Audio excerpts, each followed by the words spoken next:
Hello everyone, আজকে দিনটা খুবই স্পেশাল আমার কাছে। হ্যাঁ, আজ হলো আমার baby shower, 9 month baby shower. তো আমি আজকে প্রেগনেন্সি জার্নির অনেকটা পথ চলে এসেছি, প্রায় শেষের দিকে। তোমরা বুঝতেই পারছো, আমাকে আশীর্বাদ করো সবাই। আর এখন আমার আশীর্বাদ পর্ব শুরু হয়ে গেছে। তো প্রথমত বড়রা সবাই আশীর্বাদ করছে আমাকে। প্রথমে কাকা, কাকিমা, বড়দি, তারপর দেখতে পাচ্ছ যে এত সুন্দর করে একটা আয়োজন করেছে, ছোট্ট করে ঘরোয়াভাবে হচ্ছে অনুষ্ঠানটা।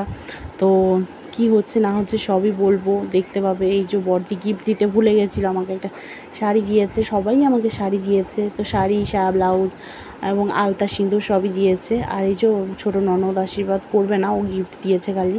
সম্পাদি আশীর্বাদ করেছে, তোমরা দেখতেই পাচ্ছ।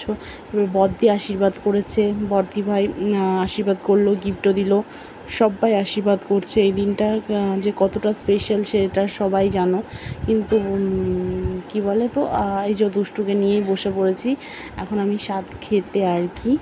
তো চিড়ে, আমাদের নিয়ম হচ্ছে চিড়ে প্রথমে খেতে হয়। তো এই যে আমার ছোটো ননদ আশীর্বাদ করলো, প্লাস টাকাও দিয়েছিল, সবাই টাকা দিয়েছিল আমাকে। সব ক্লিপ এলোমেলো হয়ে আছে, তোমরা ম্যানেজ করে দেখে নিও। আর এই যে দিদি আমার সব কিছু স্বাদের আয়োজন করেছে। বাড়ির সবাই সবাই ছিল। আর দিদি আয়োজন করেছে আর কি। কেমন লাগছে সব বলো। আর কি বলবো, খুবই একটা আলাদা অনুভূতি, সেটা প্রকাশ করে বোঝানো যাবে না তোমাদেরকে। আর এই যে দিদি আমাকে প্লাস আমার পুচুটাকে দুজনকে আশীর্বাদ করেছে এবং সবাইকে আশীর্বাদ করেছে। এই যে আমি চিড়ে খাচ্ছি, এটার নিয়মটা হচ্ছে গিয়ে এঁঠো বাদে চিড়ে খেতে হয়, ঠিক আছে? প্রথমে আমি চিড়ে খাচ্ছি না, এটা প্রথমেই বাচ্চাগুলোকে দেওয়া হয়েছিল সবাইকে, তারপরে এঁঠো করার পর আমাকে দেওয়া হয়েছে এবং তারপরে আমি খাচ্ছি। আর এখানে তোমরা বলতে পারো যে তোমার মা বাবা কেউ নেই কেন? আমার মায়ের বাড়িতে কোনো স্বাদের অনুষ্ঠানের নিয়ম নেই, সেটা তোমাদের পরে